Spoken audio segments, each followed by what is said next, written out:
Kampus Perhotelan Kanifa Internasional menyelenggarakan wisuda ke-6 bertempat di Mangupura Hall The Westin Resort Nusa Dua. Wisuda kali ini diikuti 199 wisudawan dari masing-masing program 1 tahun dan 2 tahun, serta basic level dan middle level. Hal yang mengembirakan, 100% lulusan kali ini sudah bekerja baik di Bali maupun luar negeri.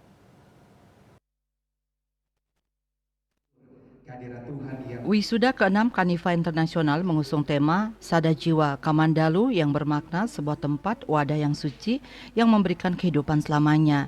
Seperti halnya kampus Kanifa Internasional yang merupakan suatu tempat di mana ilmu terbaik dunia perhotelan didapatkan dan dibagikan kepada mahasiswa-mahasiswinya sehingga dapat meraih kesuksesan secara berkesinambungan.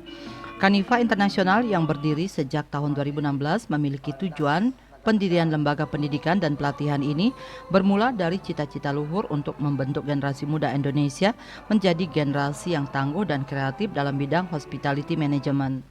Wisuda ke-6 diikuti oleh sebanyak 199 wisudawan dengan rincian 14 wisudawan program middle level atau setara diploma 2, 162 wisudawan program basic level atau setara diploma 1, dan 23 wisudawan program basic level atau setara diploma 1 dari Kanifa Internasional Jembrana.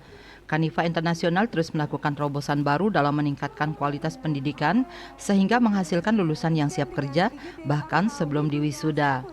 Hari ini Kanifa Internasional mewisuda 199 wisudawan.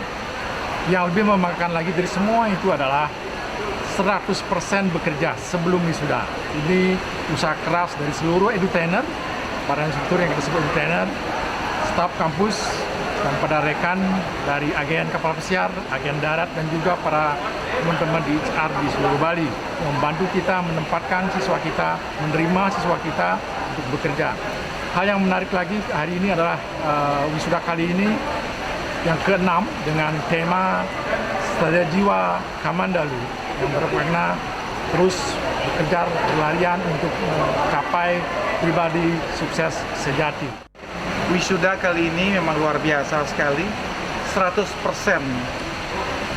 sebelum wisuda sudah bekerja. Dan ini prestasi yang membanggakan bagi kami sebagai pembina di Kabupaten Badung terkait ketenagakerjaan. Dan yang paling membanggakan adalah banyak diterima di luar negeri dan tempatnya juga prestisius sekali. Dan yang paling memberikan kami apresiasi, memberikan kesempatan ini bahwasannya Kanifa Internasional bisa mengembangkan sayap ke dunia internasional dan diterima di pasar internasional. Acara wisuda juga ditandai dengan penyerahan tanda kelulusan kepada wisudawan terbaik dari masing-masing jurusan, serta lulusan terbaik kategori Best Student dan Runner-up dari Basic Level dan Middle Level. Masing-masing Best Student dan Runner-up mendapatkan hadiah sebesar Rp750.000. Wisudawan Best of the Best untuk program Basic Level jatuh kepada Niputu Nia Ayudia dari jurusan Butler. Best Student Kanifa Internasional Jembrana jatuh kepada Esther Dekaweru. Masing-masing Best of the Best mendapatkan beasiswa sebesar Rp1,5 juta dan untuk program Middle Level mendapatkan beasiswa sebesar Rp2 juta. Dalam kesempatan tersebut juga diberikan penghargaan kepada para edu-trainer atau para pengajar yang telah mengabdikan ilmunya di kampus Kanifa Internasional. Eka Yana, Bali TV.